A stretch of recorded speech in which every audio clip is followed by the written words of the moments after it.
Hello everyone, thank you for being with us this morning and Happy New Year to you. Well, it wasn't such a Happy New Year for some folks who last August had a horrible event that occurred, but I first want to introduce you to our Animal Cruelty Investigative Unit. For those in the community that may not know, we have 2 full-time people plus our ag detectives that work animal cruelty cases. And in fact, we've worked 2 hoarding cases in the last 30 days. And we started this case that I'm about to talk about on August 16th. And you go, why in the world did it take so long to bring this case to a conclusion? Well, I think you'll find out in just a few minutes why it did. But let me first introduce you to our victims. There were 3 victims. And our 3 victims were Daisy. Here's a Chihuahua. She's about 4 years old, and she was pregnant with 8 puppies. There were 2 kittens, or young cats, one named Pancake and the other named Luna. And they were loved by their family. The children and all of the victims of the family are devastated because on August 16th, the 3 of these died.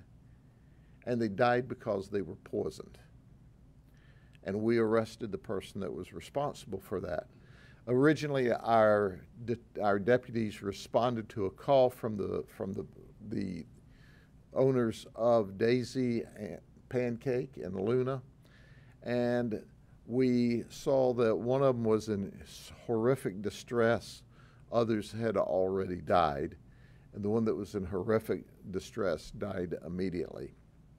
From there, our Animal Cruelty Investigative Unit was contacted, as well as our detectives from our ag unit, and the investigation began.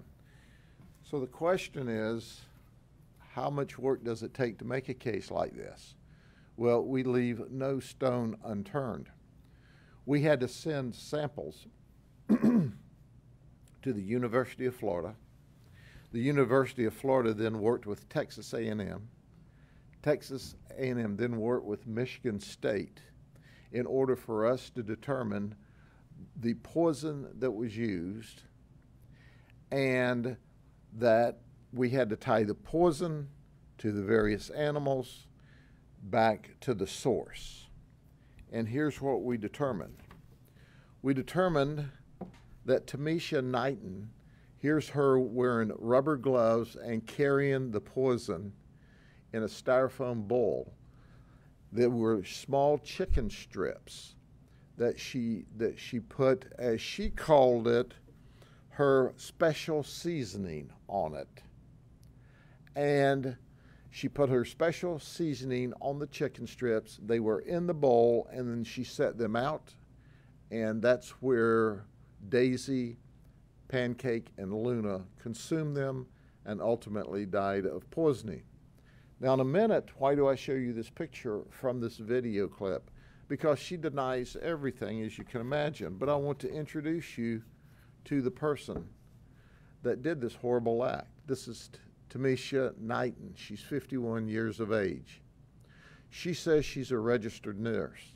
The state of Florida shows that she's a registered, licensed, practical nurse, okay? We call her an IJN, an in the jail nurse, because of her conduct. She was working for WellMed in Highland City. When we started this investigation, we had to exhume one of the cats, and we sent all the evidence away. It took from August until last week, and we thank the University of Florida, Texas A&M, and Michigan State for all working on this case so we could bring it together. They decided that the insecticide that was used in a very concentrated state that was put on the chicken strip, that happened to be the special seasoning, was folate. And this folate was put in such toxic levels that immediately it caused the death of these 3 animals. When we talked to Tamisha over this period of time, she totally lied about everything. She said, I do put chicken out to feed the neighborhood animals because I care for them. That was her excuse when we showed the photograph here. Well, why would you be wearing rubber gloves to handle food that you were just putting out because you like the animals? When we ask, well, will we find any other substance in this chicken? She said, well, just my special seasoning. Well, her special seasoning was folate. So at the end of the day, we're going to give you a video that's going to show this picture of her taking the substance over and placing it on the ground. I can assure you of one thing. She may be an LPN who claims to be an RN that we say is an IGN, but we won't have her working in food services or in medical as a trustee. Here's our warning to everyone else. If you're having problems with neighbors and their animals, resolve it with a neighbor peacefully and appropriately and legally, or contact my animal investigations unit. Let us help figure out a resolution with you. Do not ever poison innocent animals unless, of course, you want to go to jail as well. Are there any other questions? Sheriff, why? What did these animals do that just upset her so much that she wanted to do this? She obviously didn't tell us the truth about anything else, but what she told us was that they were coming over into her yard. And she suspected that these animals got into the ant killer because we could see her spreading ant killer around her mobile home. That was her cover. But of course, our detectives, who are simply the very best, took samples of that as well to send off to the universities. So we tested the animals for the ant poison. There was none in their system. But what was in their system was folate from the chicken. So there was folate on the chicken, there was folate in the system of Daisy and Luna and Pancake. Is folate not the chemical then that's in the ant killer? Folate was not in the ant killer that she put around the house. It was an insecticide. It was a heavy amount of insecticide that she put into this chicken. Just wanted to be clear, because she was a nurse and working for this place, that this wasn't a chemical or something that came from the place. No, this chemical can be purchased over the counter. And, you know, it was not only the 3 pets, but that Chihuahua also was pregnant. I mean, 8 puppies. With 8 puppies. Yeah, when you hear that, what do you think? Oh, it makes me angry. It certainly makes me angry. So, and you're absolutely right. It was not just the 3. It was 8 more that she killed as well.